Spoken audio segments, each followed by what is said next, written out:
Good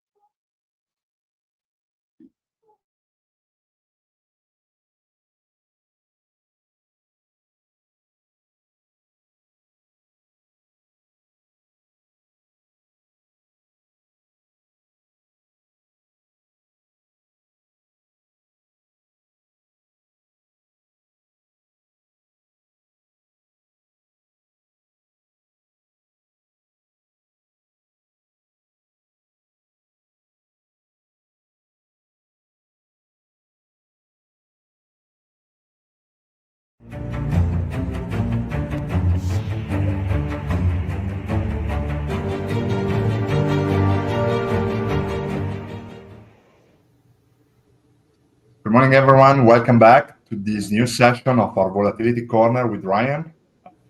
Glad to have you back, Ryan. Welcome. Thank you. So today we're going to focus on a couple of the new things that we developed recently. We're going to talk about volatility, and we're going to focus on specifically on volatility risk premium. We're going to show you what it is. It's the new model that we released a couple of weeks ago. Why it's important, and then Ryan is going to walk us through kind of like a step-by-step process on how to use the kind of different volatility metrics to potentially structure a trade or potentially get some trade ideas. Right. So first of all, within our wiki sections, within our guides, if you come under our products, we now have a dedicated section on volatility risk premium. So for those who are interested in learning more, we actually have 7 or 8 guides that we just published yesterday. So just go through them. But what I'm gonna go over is really simple understanding of why the volatility risk premium exists and why it's important, right? So the volatility risk premium tells us the difference between implied volatility and historical volatility, right? So is implied volatility today greater than historical volatility, and how it has been in the past, right? So by understanding that, you can put volatility into a context, understanding if today volatility, implied volatility is pricing richer than it has been over the past 3 months, and that can give you some ideas on how to structure potential trades, right? So first we have our volatility risk premium model on single assets. So if we go, for example, and look at Tesla, we can see immediately that the VRP, it's at around 19%. That means that implied volatility today is higher than historical volatility by 19.9%. But what does that mean? Does that mean it's a high number? Does that mean it's a low number? And how can we put it into an historical context? So what we see here is we see the history of the daily VRP for Tesla over the past few weeks and months. And we can see that, for example, in August, the VRP was actually very low. So the difference between implied volatility and historical volatility was actually very, very low, right? So what does that mean? So if we look at the implied volatility of Tesla today, we're at 63% versus a 45% historical volatility. And if we go back to the beginning of August, we can actually see that this number is completely different, right? So the implied volatility of Tesla at that time was 45% with an historical volatility of 49%. So if we go back in time, in this point in time, it could have been good to buy option or buy premium. And of course, without looking at the price, just the fact that the implied volatility went up 20%, without taking in consideration the price, if the price kind of stayed in the same area, and of course, there's a lot of variables that go into the option pricing. But again, our premium could have benefited from the fact that now the implied volatility is much higher than it was 2 months ago, right? So that's the idea behind it. And let me know, Ryan, if you want to add something to that. Yeah, absolutely. I mean, again, I just would to start with would really recommend that everybody take a look at this, this write-up that Fabio is sharing here. The information here is really powerful. I think it's a really good step-by-step on how to use VRP and what the kind of tips and pitfalls are. So I'll confess, and I know this is something Fabio and I talk about a lot, about ways we can improve the product both for me as an institutional trader with my own fund and for retail traders, and how to simplify. And there's so much powerful data here. And I know I'm happy to say I'm finally getting my screener where I want it, where we can really start to build trades. And I think the VRP has been the most powerful release yet to help that happen. So yeah, I mean, again, Tesla's a great example, but fundamentally as a trader, this is what we're looking for. We're looking for outliers, right? Because when you're going to deploy risk capital, unless you have a really strong view, you usually want to start, I'd say there's typically two kinds of traders. There's what we call mean reversion traders and momentum traders. Personally, I fall into the mean reversion trader category. So I want to find outliers like this and usually take the other side of them, betting on things to kind of revert more to the mean. And that's what Fabio's talking about here. Maybe this is an opportunity to sell options. There are also momentum traders who kind of try to pick these moves early in their life and bet on them to persist. So whether that's a technical rally in prices or in volatility, you start to see these things, then they can be an indication that things are going to run for a little bit before they reverse. But regardless of your trading style, that's what you want to know about, is where is the action happening, right? Because you can deploy a lot of capital, tie up a lot of capital in strategies for assets that just aren't moving that much. And that's bad for you, right, as the trader, because your capital is just tied up. It's not being put to work. And you're taking risk because it can still go against you. Yeah, exactly. And I think, Ryan, maybe I'm going to stop sharing my screen and share your screen, and we can go over, maybe look at some other examples as well. Because Tesla was a good one, but there's different ways of obviously looking at the data, right? So you can start from the VRP, you can start from any other kind of screeners that we have, and then use the VRP as a confluence information. So yeah, I'm happy to see what you do and what you look for. Yeah, and so where do we go for the VRP screener again, Fabio? That's under vol models. The vol models. Great. At the top.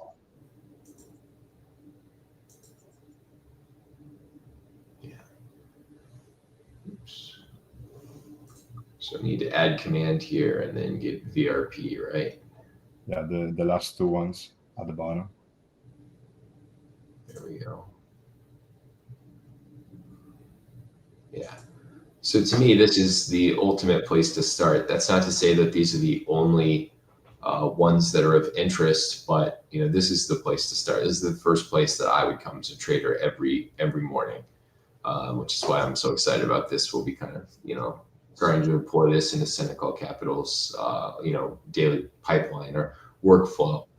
So we want to know what the outliers are here. So XLU, on the kind of vol buying side, and then over here we got SPX, QQQ, all really interesting. TLT, XLK, and the one that I'm really excited about is GLD here.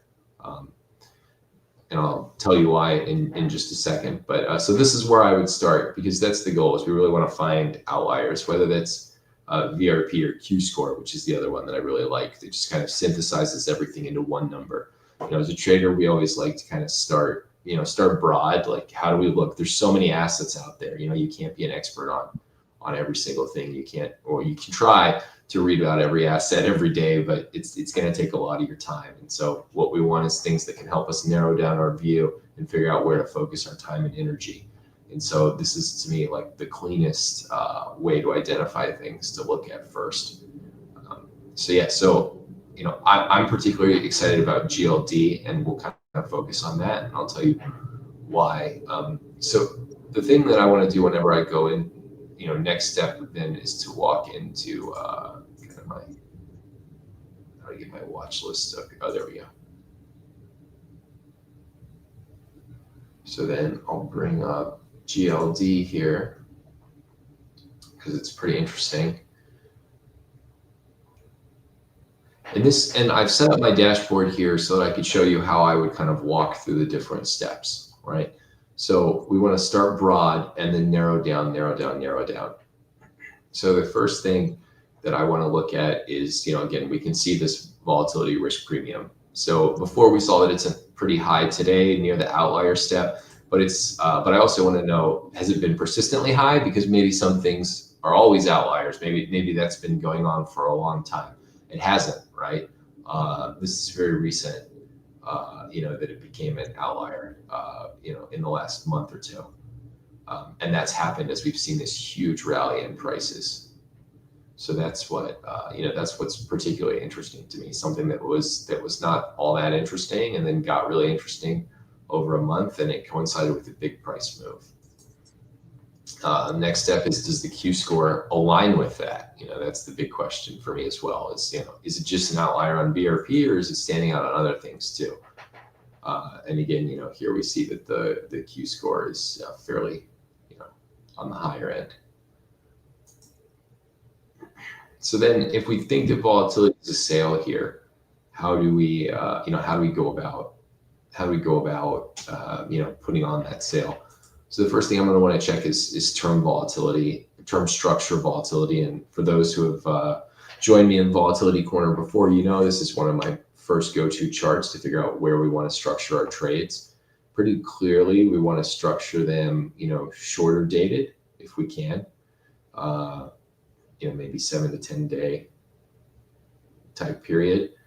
But we also need to be careful here, because I missed a little bit of an opportunity. And by the way, this is what's fun here about this one is normally I walk through hypothetical examples, but today we're actually walking through one that is a live kind of potential trade idea for Senecal Capital. So this is not a trade recommendation, but this is literally me kind of figuring out exactly what I want to do for my fund and how we want to be positioned. So, how would I process this term structure chart? Well, the good news is, while vol is fairly high, I'm a little concerned that we've come off a couple of vols in the last month, and so that tells me that I'm a little late to the trade here, and that's all right. I kind of have been watching gold prices and waiting, because this rally has just continued, and so I don't want to be too early into the trade, because I'm a mean reversion player. But the other thing that makes me feel comfortable is that longer dated volatility has held up okay. It's still held up around like 17% as we get out a month or two.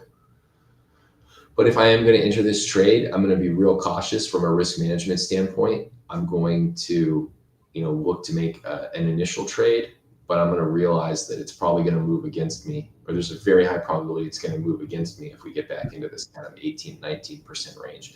On the trading desk, we used to call that a sacrifice to the market gods. And what we mean by that is we say, well, if I want to be in this position, I'm going to put a little bit on today. I really hope it goes against me so that I can get my full position on. And that's okay. I hope this is my worst, my first sale of volatility is my worst sale of volatility, because we want to average into the position to smooth out our risk and our variance. So that's kind of the way we would think about this, is that my first level is at 17. You might ask, well, why do that at all? Why not wait for 18 or 19? Because I've always told people the worst mistake you can make as a trader is you have a view, your view is correct, and you never get your view executed because you're waiting for it to get to your levels. You're saying, well, if implied volatility goes above 18% for GLD, I'm going to sell the heck out of it. I'm going to make a fortune. And it's at 17, it's at 17, it's at 17, and then it tanks. It goes to 14 or 12%. You're like, oh, I should have done some.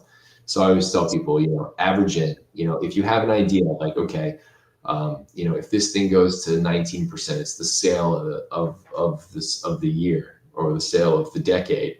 But it's only at 17 right now. I missed out on 19. I gotta wait. I'd say sell a little bit here, maybe sell a third of your position here, a quarter of your position here, sell another clip if we get to 19, and then another clip if we get to 20 or 21.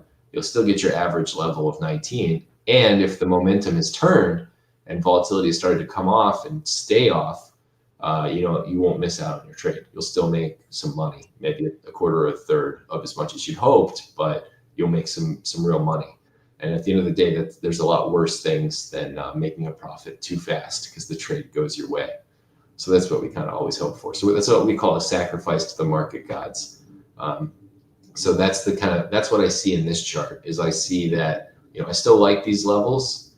I still like the VRP, as we saw before, that it's pretty high. but we're not quite at that slam dunk level yet. So this tells me like time to start entering the trade, but patiently, slowly. So then the next thing about this trade is skew. We want to think about the skew and what's going on here. So why is gold so interesting to me right now? It certainly wasn't the biggest outlier on the VRP screener, but I'm really fired up about gold. And let me tell you why. Because normally gold has a very strong call skew. We've talked a little bit about skew, and we look at the smile. Let me bring up the smile to remind everybody what we mean by that. So usually when we look at markets, it's interesting for me, for my commodities background, I'm actually used to seeing a positive call skew because that's quite common in metals and in agriculture. When there's a shortage, things get crazy and volatilities go up quite a lot. But when we look at, say, SPX, we see a huge negative put skew. And I've talked about this a few times before, but it's worth repeating and really understanding why this is.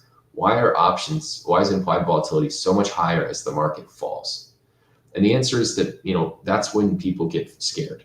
People are, by definition, by nature, long stocks. So they're betting on things to go up. And so when the economy's good and things are going well, the market's moving higher. What everyone's afraid of and is that the market's going to collapse, that there's going to be some bad news, some disaster, and that's going to cause stocks to fall and volatility to go up. Plus, we have a supply and demand flow issue, which is that people are willing to pay a lot for those puts to protect against their portfolio. Because if puts were very cheap, a lot of people would buy portfolio insurance. They'd say, well, if it's cheap enough, why not buy some puts to protect against my portfolio collapsing?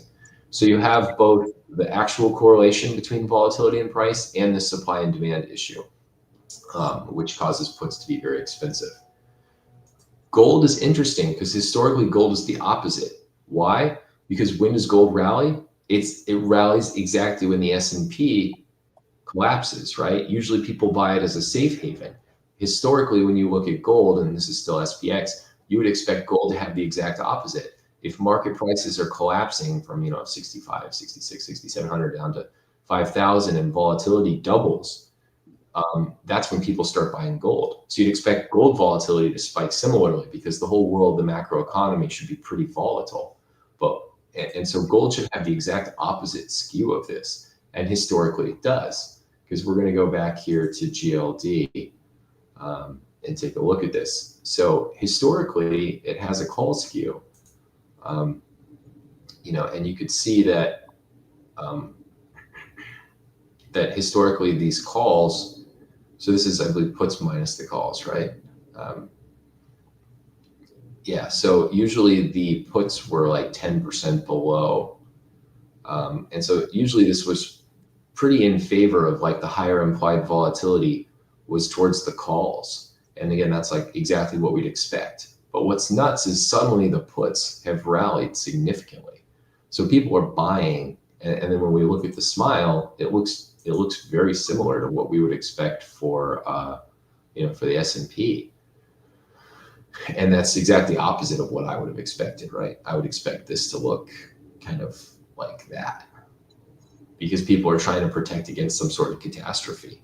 So what's going on here is the market's telling us that this big run up in gold, it seems like it's not going to last. People are really afraid that this run up in gold is temporary. It's some sort of flow issue.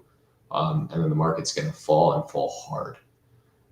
And so again, that's pretty interesting to me because we're always looking for some diversification in our portfolio.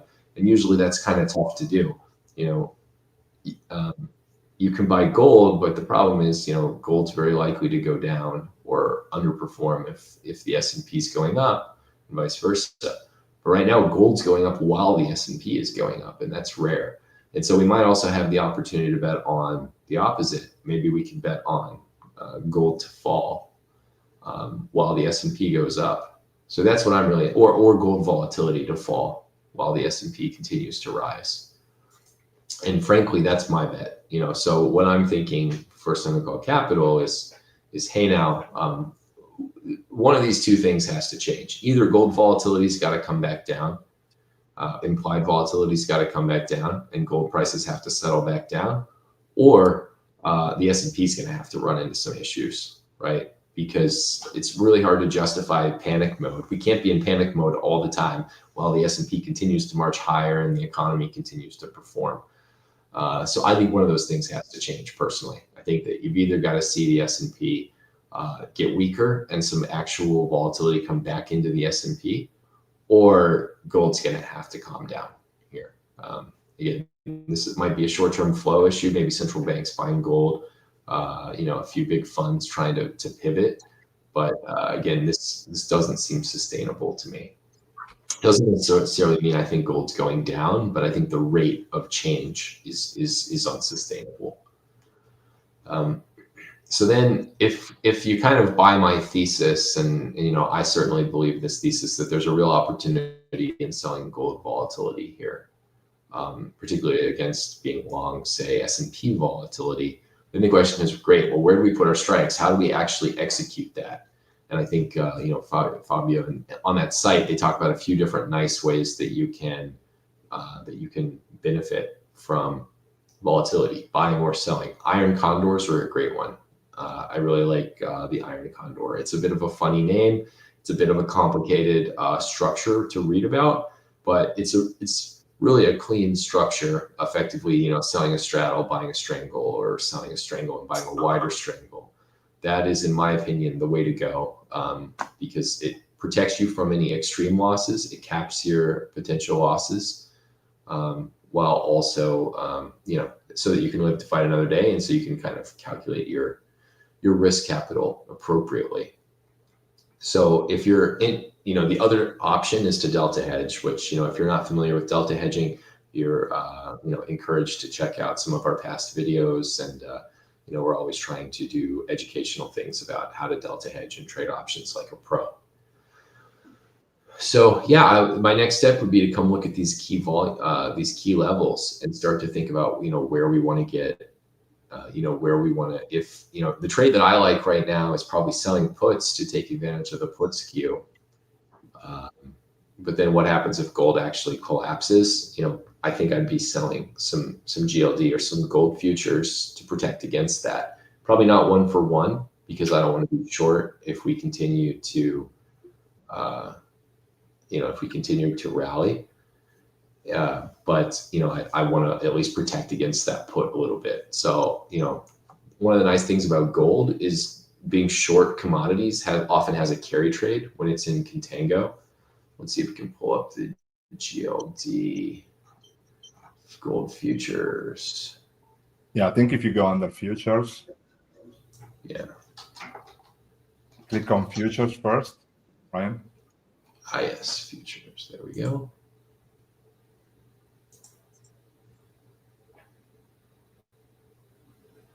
Yeah, and then there we go. Remind me, what's the ticker for gold here? I think it's GCZ. Yeah, GCZ. Great.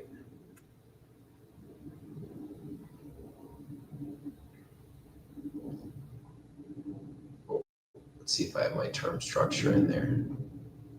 Yeah, so when you look at the futures price of gold, what you can see is that you see how it just goes up into the future.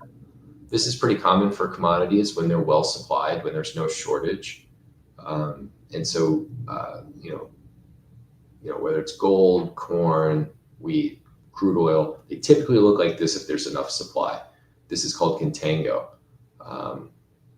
When the curve inverts, meaning the front is higher than the back, we would often see, we would call that backwardation or an inverted curve. That means there's a shortage. So what's interesting in this market is if you're short futures, you will typically earn this carry as the market moves down. Now, that's a lot of risk. I want to clarify that doesn't mean you should just go out and short commodities, because obviously they can rally really, really quickly and really explosively. So in a lot of ways, trading commodities is kind of like trading options. That's one of the reasons that I think learning about volatility and options is so important.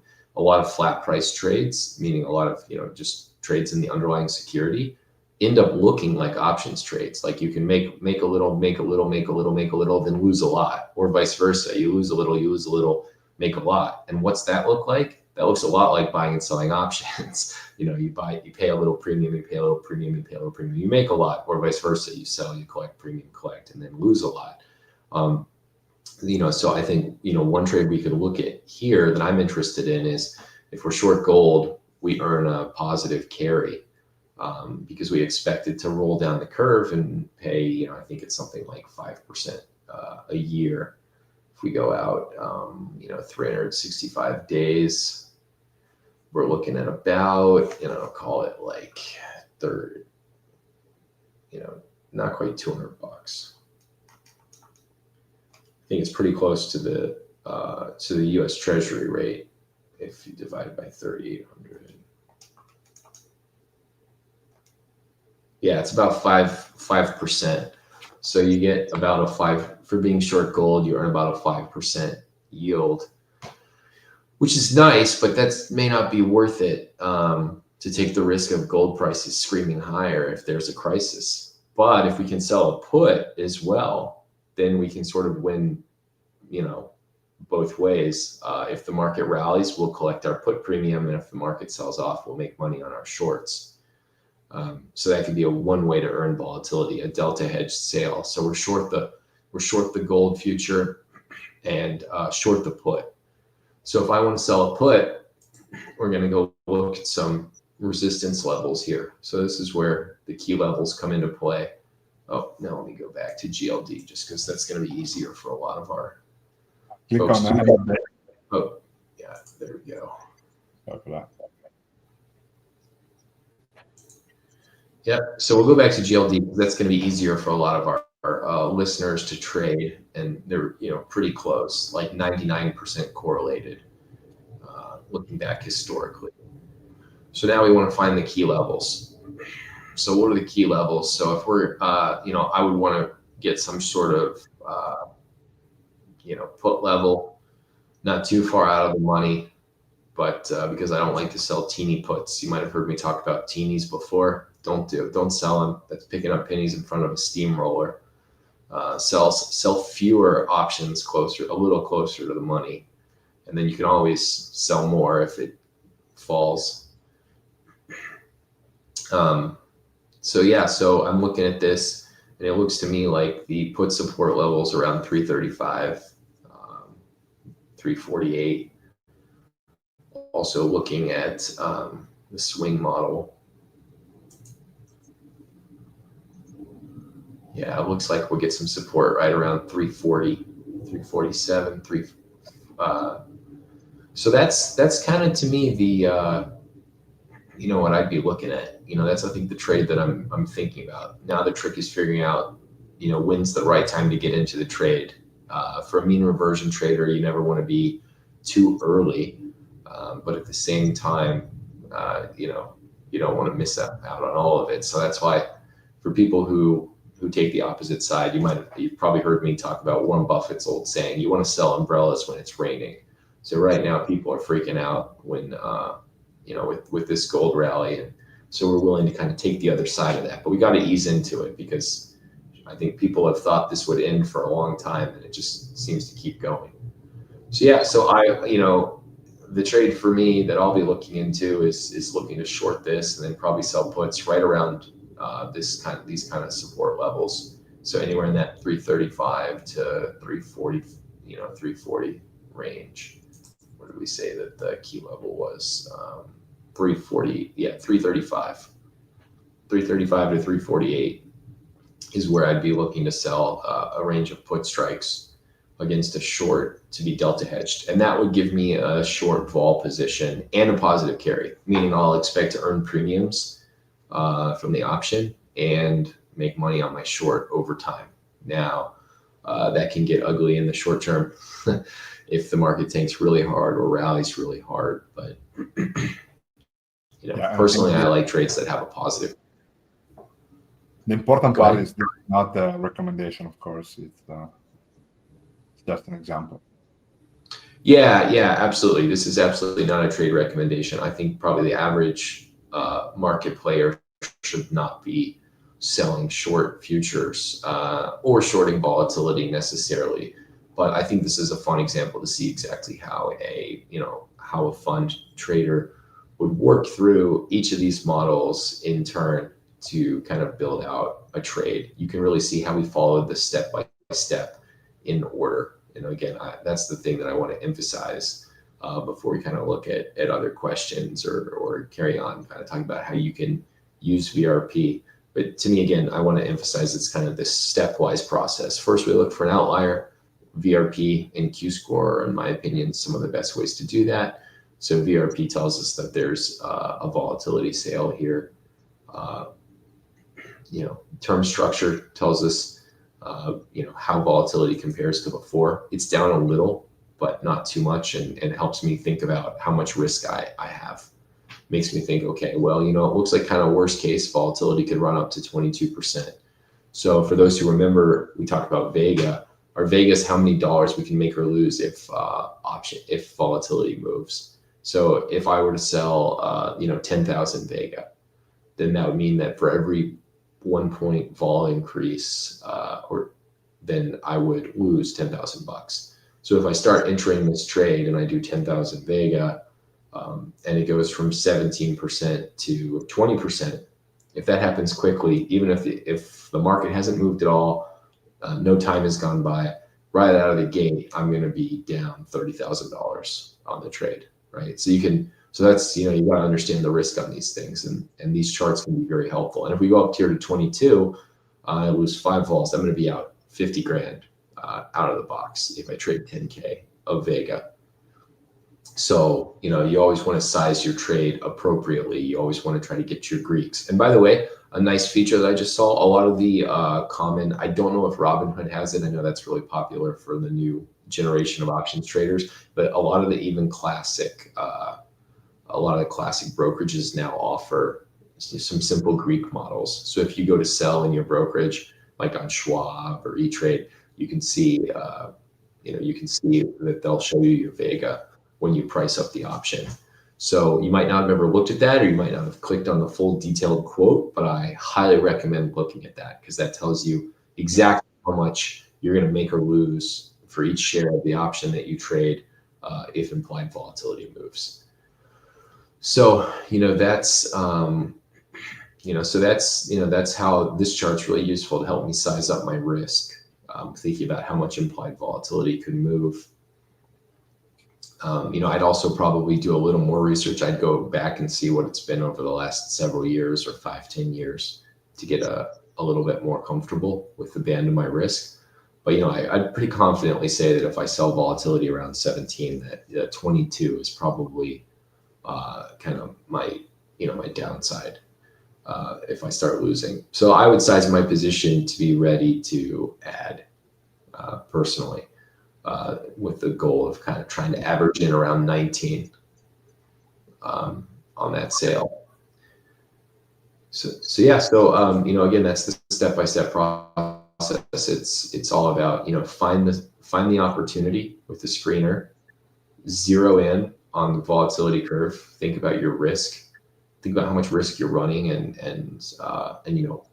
what tenor to place your trade. Then we come down and figure out, then we start thinking about strikes, and that's the trickier part. So for me, for gold, because the put skew is high, that's why I'm looking at selling puts, and no other reason really, not because I'm bearish or bullish gold. I'm not, I don't have a strong view on gold, frankly. I do have a view on the fact that gold is disagreeing with the broader markets, right? We've got, treasury markets have been firm and steady, and it's not like people are acting like they're terrified of inflation. The bond vigilantes haven't come out. It's not like the S&P is selling off. It seems to be a gold isolated issue. And that doesn't quite line up for me. It seems like an opportunity for me. So then we look at the skew. And then if you want to kind of check that out, a few different ways to look at the skew, we look at the smile and see what it looks like. You can also see that really nicely in this 2D chart, which just lets us figure out exactly what implied volatility. So for example, the numbers I was citing saying, well, we're going to sell 17% volatility. Well, that's sort of specific, right? That's like right out here. I don't know how well y'all can see that, but but basically,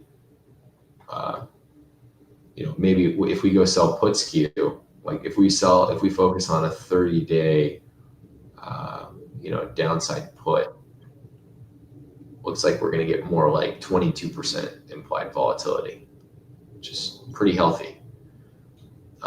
So we mentioned the Vega.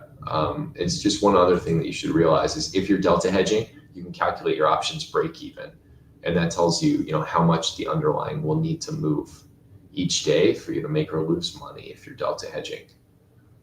So that's another thing that you can just Google, calculate my options break even. Highly recommend that for at the money options or close to the money options. Do you have any questions, Fabio, by the way, or?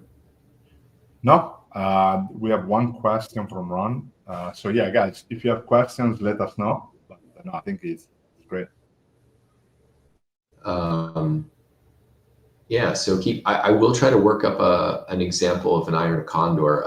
It's a little tough to do that on the fly. I might need to, if Fabio wants to take over in a second and continue walking through kind of some of the documents and a few other examples, I can try to build one, or I can, cover one next week when we're back next week, because an iron condor is a great, it's a great structure to consider. So again, just following this through to the end, right? So again, we start big picture, we narrow down. We start with the volatility risk premium and Q score to find the outlier. We go, I know I'm like a broken record, but we really want to establish this good pipeline. And then we go to the term structure to figure out what our risk is, and figure out what duration or tenor, meaning like how long dated of options we want to trade. Then we start thinking about, okay, now we know generally we want to sell, say, 30-day options in gold. So now we got to go find the skew. We got to figure out what strikes to focus on. We're going to focus on the put wing because the put bias is so high right now. And then, put wing is helpful, but what level should we sell? So maybe we'll focus on this put support with the idea that, we won't blow through it, that we'll hopefully bounce if we get down there. So we have a couple different support levels that we can focus on. Looks like a lot of the key technical levels run from 335 to 345. So to me, that's like a nice little level to focus my sales. So these are all just duplicates. So that's it in a nutshell.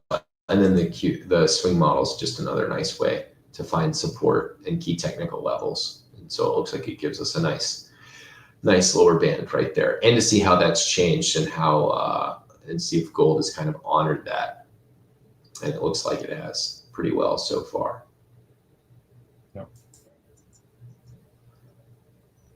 Yeah, so that's, do you want to, I guess go back to those slides for a second while I build up an iron condor, unless anybody has any other immediate questions? Yeah, I'm trying to share. So I'm having connection issues, guys.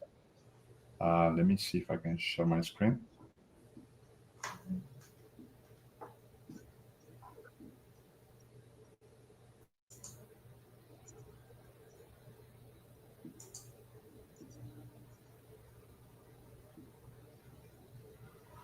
And there's a few other things I want to talk about the VRP, about when it can be a false indicator.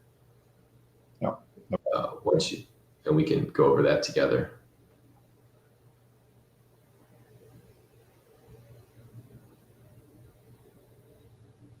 Oh, it looks like we lost Fabio for a second. Well, so I'll jump into this first while we're waiting for Fabio to come back on. So one of the things that I want to warn you about the VRP is sometimes the market is very good at looking forward, right? And in that case, we shouldn't take that VRP number as a sign that volatility is wrong. Sometimes exactly what that's, I think there's usually 3 reasons that you'll see a high VRP, and you can pretty much reverse these to get a low VRP. So why would you get a high VRP? So one is realized volatility has just been really low lately, right? And implied volatility doesn't move much at all.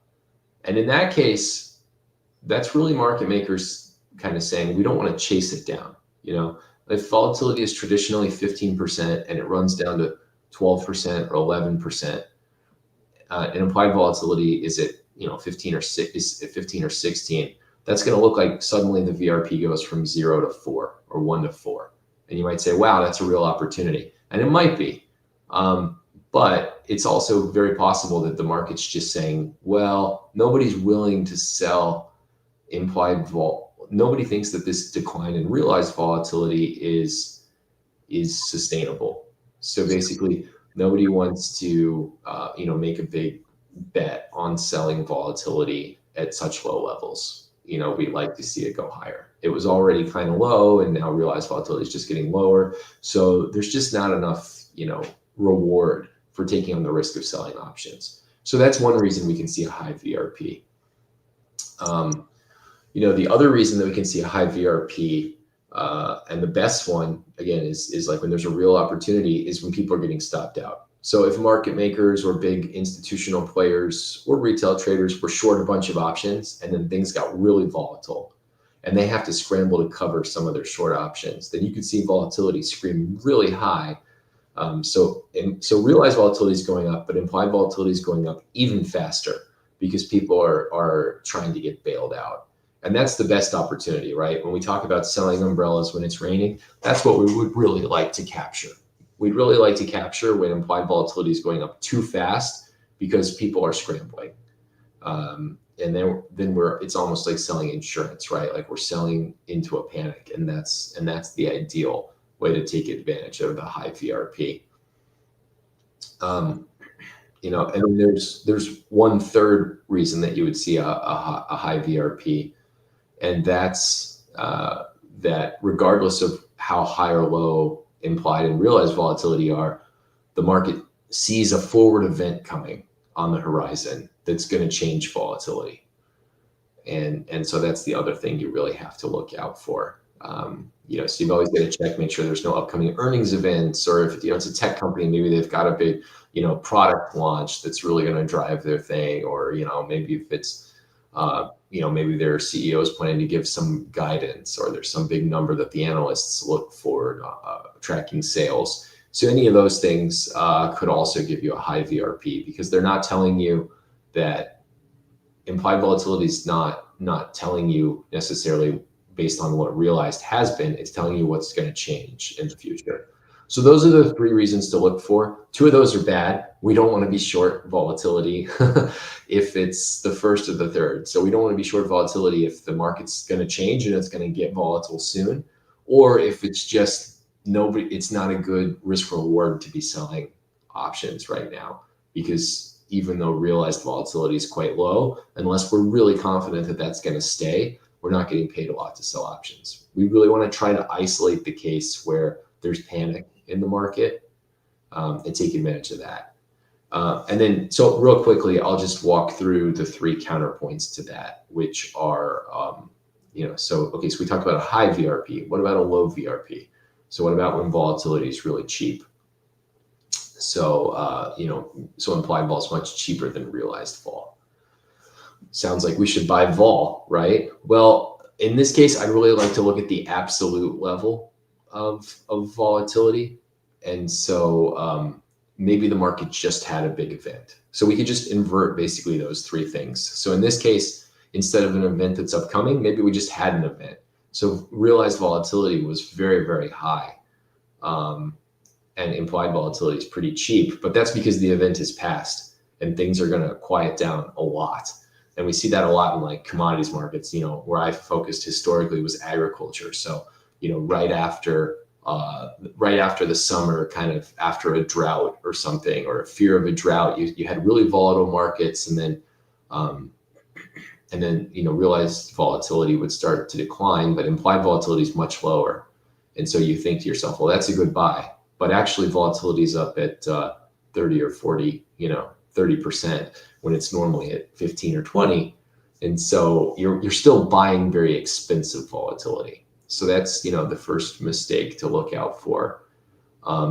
and then again, the inverse of just that, there's a steady expected vol, and implied vol is just, or sorry, then the next one is that people just think realized vol is going to permanently drop, right? And so implied vol is cheap, but realized vol is just expected to go down over time. So particularly when you're buying volatility, because expensive options can be hard to justify, you can bleed a lot of money buying too many options. If you don't have a plan to either delta hedge them or sell out of them, then that's the other thing you have to look out for. Again, what you want to find is kind of that panic scenario, but in this case, people are panicking because people were long options, the market hasn't been moving, so implied volatility fell even faster than realized vol.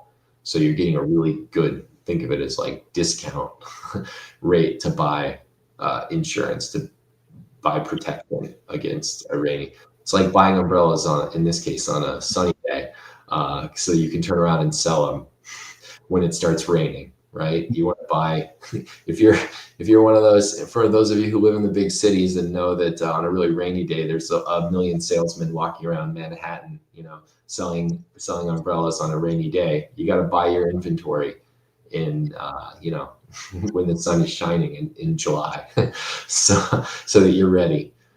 So that's, again, what we want to look for. We want to look when people start, puking out of volatility to buy it up, and then when it spikes, we want to turn around and sell it.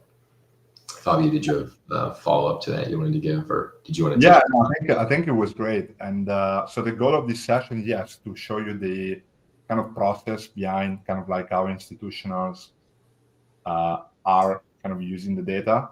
And then let me see if I can share my screen. I was having some issues, but yeah, I don't think I can share my screen somehow. Maybe if you want to share your again. Give me 1 second. I'm just going to go ahead and build up an iron condor, and then I will. Yeah, and there's a question on if I trade NQ and yes, what is the best tool? So I think if you come to our YouTube channel, and I think I pasted the link there, we have a session on NQ tomorrow morning with a couple of our traders. So we're going to show you how to prepare the day with our data, with our gamma levels. So yeah, it's going to be tomorrow at 8:30 in the morning, so 8:45 actually.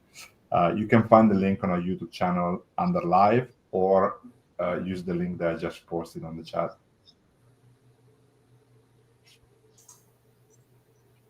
Great. And sorry, go ahead, Fabio. I'm just building out a real-time example of like an SPY condor. Actually, let me see if I can get one on GLD.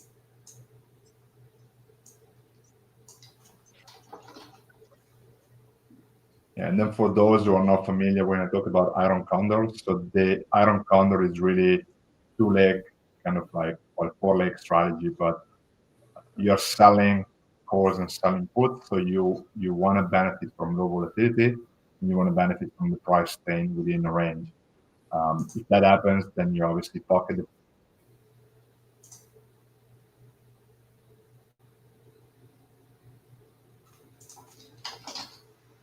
Oh, we lost him there for a second.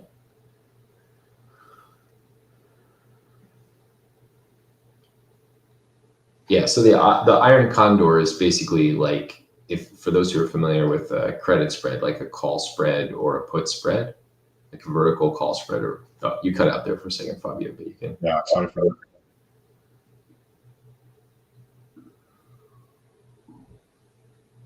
Yeah, I'm having some connection issues. Apologies for us, guys.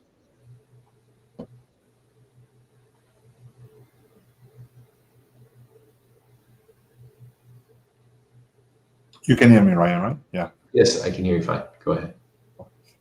Yeah, no, I was just having some connection issues, so I'm back.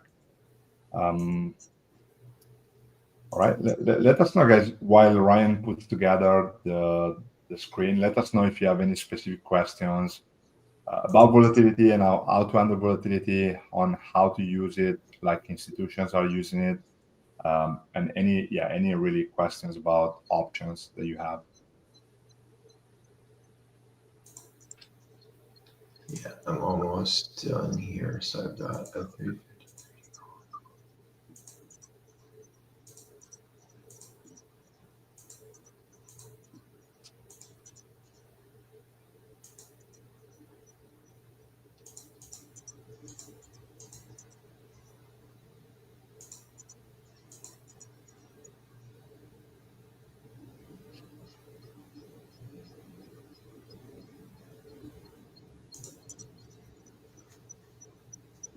All right. So, okay. So right now, if you're looking at GLD, and I'll put these actually in the chat directly for folks.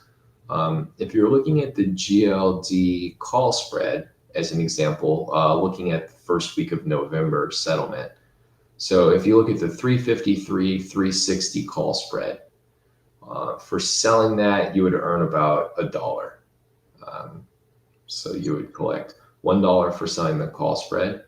It's $5.50 for the $6.50 roughly, $6.50 of premium for selling the 353. Oh, sorry, actually, I take that back.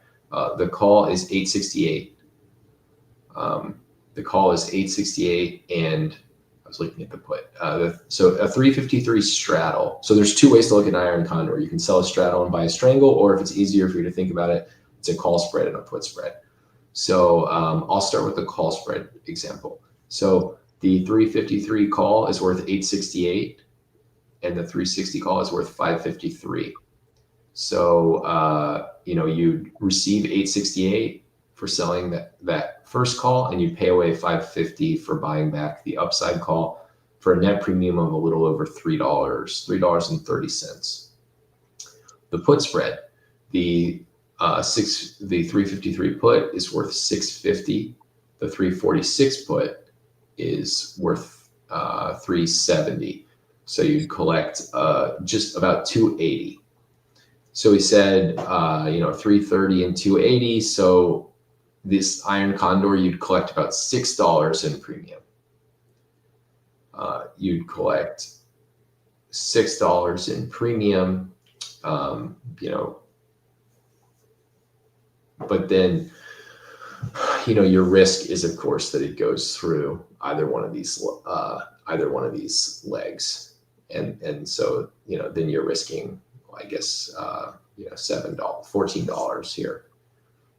So you're risking 6, I believe, to make 14. And I'll put together for next week. I'll do a quick walkthrough. We'll actually chart the kind of payoff and hockey profile. But so said another way, you can sell the at the money straddle for about $14, and so you can sell the at the money straddle for $15 and buy back the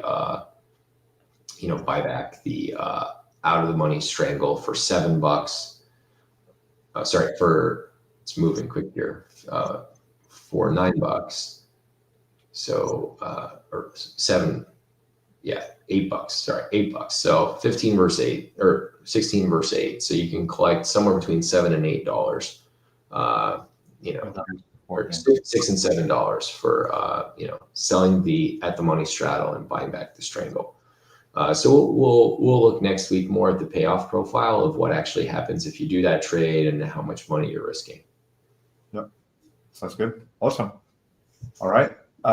So guys, if you have any questions, just follow us. You can access all the tools that we showed you within our platform.